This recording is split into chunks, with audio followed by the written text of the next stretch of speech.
18 से 25 साल का एज जो होता है ये किसी के जिंदगी का सबसे महत्वपूर्ण दिन होता है। इससे कीमती चीज कुछ नहीं है। ये वो अपने कॉलेज अपनी यूनिवर्सिटी को दे दिया, बदले में यूनिवर्सिटी ने क्या दिया?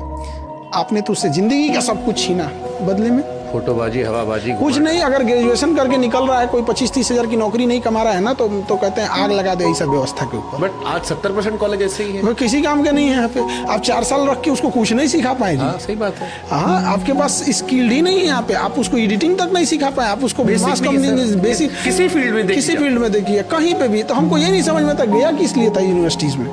सही बात है। इस देश में सारे अब तो बड़े बड़े संस्थानों में हालत हो गई कि निकल के बच्चे कुछ नहीं करते। देखिए सबसे बड़ा चीज क्या है ना, बेवकूफ बनाने के लिए ऐसा बेवकूफ बनाओ ना कि बेचारा सामने वाला समझ में ना आए कि शिक्षा ग्रहण करो, ये करो, क्योंकि इसका कोई नाप नहीं होता, मानक नहीं होता है यहाँ पे। सबसे अच्छी चीज होती है कि भैया आपने उसे ग्रेजुएशन कराया 4 साल, अब तो ग्रेजुएशन 4 साल का हो गया। आप 2 साल उसको रगड़ के पढ़ाओ, लास्ट के 2 साल आप उसको स्किल सिखाओ कि आप दवा बनाने की कंपनी में कैसे जा सकते हैं, MR कैसे बन सकते हैं, मार्केटिंग कैसे, जो मन वहाँ पे 50-75 जो नौकरी करना हो, जो करना है आप वहाँ पे स्किल सेंटर करो।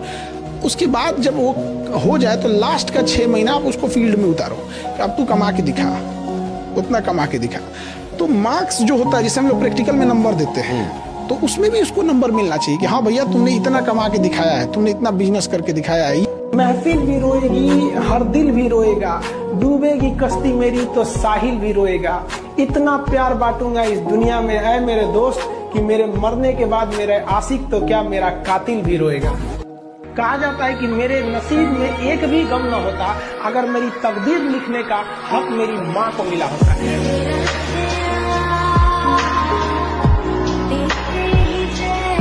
जिसको देखकर आप बहुत मुस्कुराने लगते हैं, सपने देखने लगते हैं, एक वक्त ऐसा आएगा जब आपके अपने पसंद से नफरत हो जाएगी।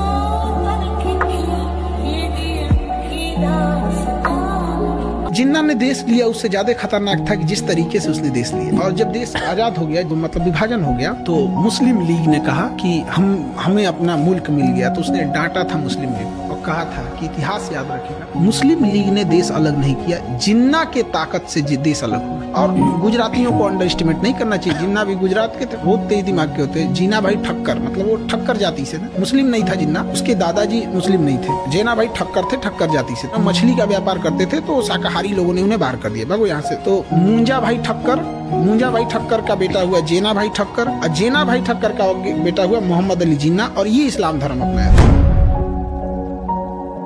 आप KBC गए थे? हाँ। और सबसे ज्यादा अगर कोई किसी का टांग खींचता है ना, तो एक टीचर दूसरे टीचर का टांग खींचता है। ये सबसे ऊपर टांग चाहिए। देखिए कभी किसी टीचर का यूनियन आप नहीं देखिएगा, एक दूसरे की बुराई, उसको क्या आता है, अरे भाई पढ़ाना है। एक टीचर को क्या होना चाहिए कि आप कितने कम फीस में पढ़ाए, बात इस पे होनी चाहिए। कितना बेहतर ढंग से समझाए, बात इस पे होनी चाहिए। आपका क्वेश्चन कितना एग्जाम में होना चाहिए, आगे खत्म। 3 चीज के बाद आपको क्या मतलब है। तो हम गए, हमको इस बात का टेंशन था कि अगर एक को क्वेश्चन छूटा तो हमारे ही लोग, टीचिंग के लोग क्लास में कहेंगे एक मास्टर गए थे KBC में।